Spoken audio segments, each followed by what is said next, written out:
Lord, hallelujah.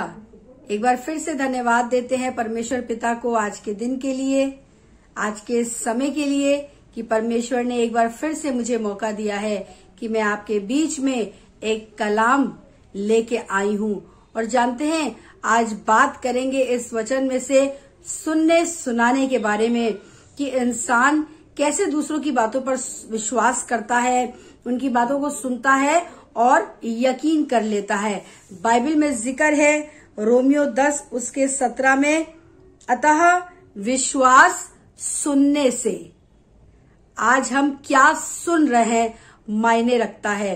हम मनुष्य की बातों को सुनते हैं और उस पर यकीन कर लेते हैं।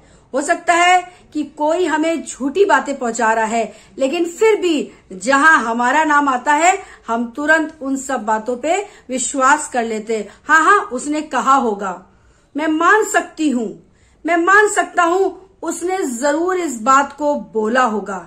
किस कदर हम लोग इंसान की बातों पर तुरंत यकीन कर लेते हैं। पर वचन आज मुझे और आपको एक बात सिखाना चाह रहा है। लिखा है विश्वास सुनने से, पर ये सब बातें नहीं, वचन की बात सुनने से। लिखा है विश्वास सुनने से, और सुनना मसीह के वचन से होता है, इस वचन से।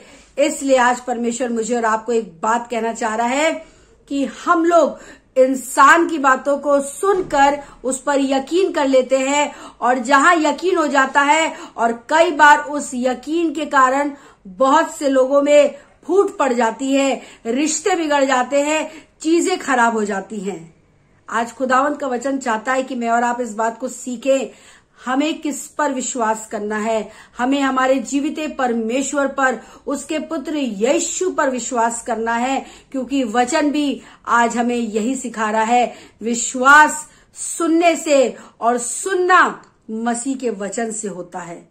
इस वचन पर विश्वास करिए। दुनिया में क्या हो रहा है, कौन आपके लिए क्या कह रहा है, कौन आपके लिए किस प्रकार से गड्ढा खोद रहा है, कौन अपने परिवार को किस तरह से झूठी झूठी बातों में फंसा ले रहा है, कौन क्या कर रहा है, किस तरह की बातें आपके कान में आ रही है, ये सब कुछ सुनना छोड़ दीजिए। लेकिन सिर्फ और सिर्फ एक बात ध्यान से सुनिए और ध्यान से समझ लीजिए कि जिसको विश्वास करना है वो इस जीवित वचन पर विश्वास करे, क्योंकि खुदावन भी यही चाहता है कि हमारा विश्वास हमारे जीवित वचन पर, हमारे इस जीवित वचन के साथ साथ हमारे परमेश्वर पर, जिसकी आत्मा ने इस वचन को हम तक पहुंचाया है, हमें उस पर ईमान रखना है और उसी की ही बातों पर विश्वास करना है।